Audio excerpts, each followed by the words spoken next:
कधी कधी रात्रीचा स्वयंपाक बनवायचा खूप कंटाळा येतो किंवा घरात भाजीला काही नसेल तर काहीसं चटपटीत खावंसे वाटतं। त्यावेळेस असा वाफळता भात आणि त्याच्यावरती आंबट गोड तिखट असं गरमागरम टोमॅटो सार अप्रतिम लागतो।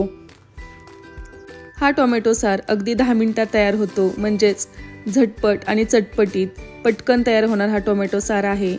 तर हा व्हिडिओ शेवटपर्यंत नक्की बघा। नमस्कार, मी अमृता, तुमचं स्वागत आहे अन्नपूर्णा अमृता यूट्यूब चॅनलमध्ये। तर इथे मी लालसर असे 5 टोमॅटो घेतलेले आहेत आणि वजनी प्रमाणात बघितलं तर हे अर्धा किलो टोमॅटो आहेत। टोमॅटो आणताना लालसर आणि मऊ असणारे आणायचेत, कडक टोमॅटो घ्यायचा नाहीये, कारण की हा पटकन शिजला जातो म्हणून मऊच टोमॅटो घ्यायचेत। हे स्वच्छ धुवायचेत आणि कुकरच्या भांड्यात काढून घ्यायचेत, कारण की आपण कुकरला शिजून घेणार आहोत। तर एका टोमॅटोला असे काप मारून घ्यायचे, 4 काप मारायचे, वरपासून शेवटपर्यंत असे काप मारून घ्यायचे। त्याने काय होतं की टोमॅटो पटकन आतपर्यंत शिजले जातात। याच प्रकारे मी सर्व टोमॅटोचे काप करून घेणार आहे। आता काप करून झाले की त्यामध्ये 1 ग्लास पाणी ओतायचे। पाण्याचा वापर जास्त नाही करायचा, 1 ग्लासमध्ये हे शिजून निघतात। आता त्याला कुकरला झाकण लावून घ्यायचे आणि मोठ्या गॅसवरती कुकरची 1 शिट्टी करून घ्यायची आणि नंतरनं गॅस बंद करायचा आहे। कुकर थंड झाला की त्याचं झाकण काढून घ्यायचे। तर इथे बघू शकता टोमॅटो चांगले शिजलेले आहेत आणि त्याची वरची साल पण निघते, म्हणजेच आतपर्यंत टोमॅटो चांगला शिजला गेलेला आहे। आता थोडेसे हे टोमॅटो थंड झाले की त्याच्यावरची साल काढून घ्यायची, सहज निघते साल। सर्व टोमॅटोची साल काढून घ्यायची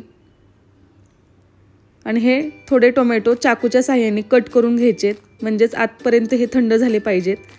थंड झाल्याच्या नंतरच हे मिक्सरला बारीक करून घ्यायचेत। आता हे थंड झालेत आणि इथं मी मिक्सरला बारीक करून घेणार आहे। आता हे मिक्सरच्या भांड्यात काढून घ्यायचे आणि त्यामध्येच 1 छोटी वाटी ओलं खोबरं घ्यायचे। ओलं खोबऱ्याने टेस्ट छान येते, नक्की वापरा। आता हे बारीक करून घेतले, एकदम बारीक फाईन पेस्ट करायची आहे या प्रकारे। आता गॅसवरती कढई गरम करत ठेवायची, त्यामध्ये 2 चमचे तेल गरम झालं की पाव चमचा मोहरी, पाव चमचा जिरे, त्यामध्येच थोडंसं हिंग, हे चांगलं तडतडलं की त्यामध्ये 2 हिरव्या मिरच्या, 7 ते 8 कढीपत्त्याची पानं, आलं लसणाची पेस्ट, हे सर्व मिक्स करून घ्यायचे। थोडंसं परतायचे अर्धा मिनिट।